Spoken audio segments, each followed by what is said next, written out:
Long ago, in a time when animals spoke like men, there lived a tortoise. He was not big, nor was he fast, but what he lacked in strength and speed, he made up for with sharp wit. On the other hand, there was Leopard, a creature of elegance and power, but cursed with an insatiable hunger.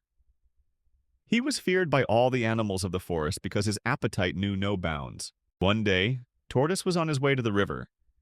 He was slow, yes, but he was wise, always listening and watching the world around him. Suddenly he heard a low growl, and before he could react, Leopard appeared, blocking his path. "Ah, Tortoise," said Leopard, licking his lips. "How kind of you to come my way. You'll make a fine meal for me today." But Tortoise was not one to panic.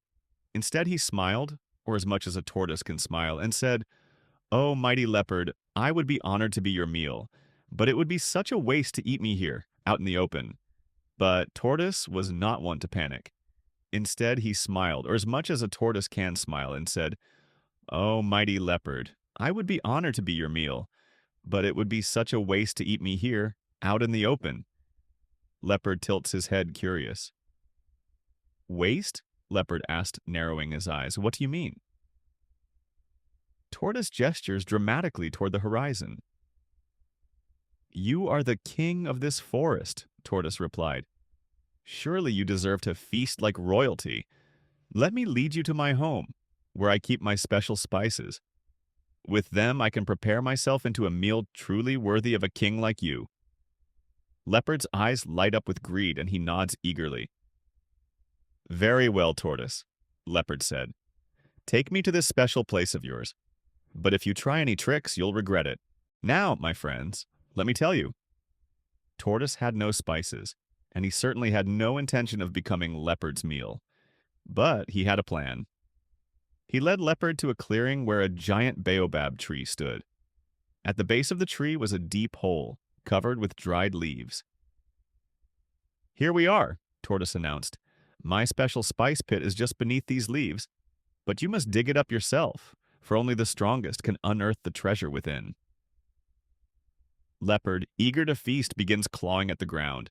Dust and leaves fly everywhere as he digs. And oh, how Leopard dug! He clawed and scraped until the hole grew deeper and deeper.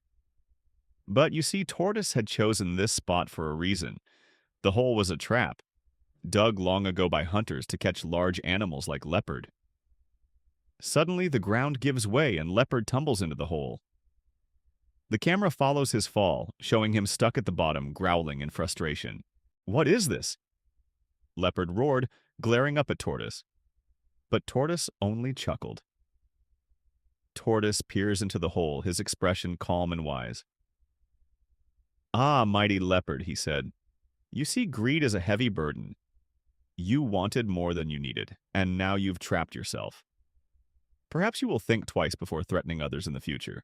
The scene fades to Tortoise slowly walking away, leaving Leopard in the trap. And so Tortoise went on his way, safe and sound. Leopard remained in the hole until the hunters came and took him away. From that day forward, the animals of the forest learned to value cleverness over strength, and they spoke of Tortoise's wisdom for generations to come. The sound of drums grows louder, accompanied by a cheerful melody. The visuals shift back to the narrator sitting by a fire. And there you have it, my friends. The tale of the clever tortoise and the greedy leopard. A lesson, perhaps, that even the smallest among us can outwit the mighty, so long as we use our minds. Until next time, stay wise, stay kind, and remember, there's always a way out of trouble if you think hard enough.